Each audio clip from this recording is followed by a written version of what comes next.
tulime õue ja õpetame teile, kuidas teha pallisõlme. Esmalt lõka käsi pikaks ja hoia niimoodi ruusikas seda. Siis tee ristike ja siis läheb siit läbi ja siis lähme uuesti nii ja siis tõmbame vasakult poolt seda pikemat nääri ja ilus pallisõlm ja ei tule kunagi lahti.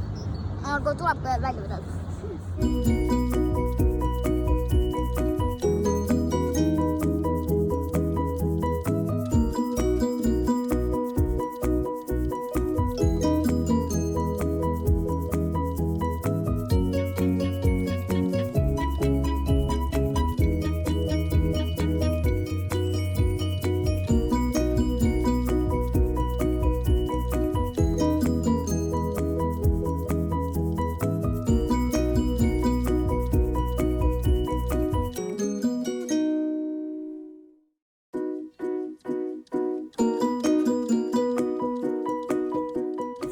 Kogu poole.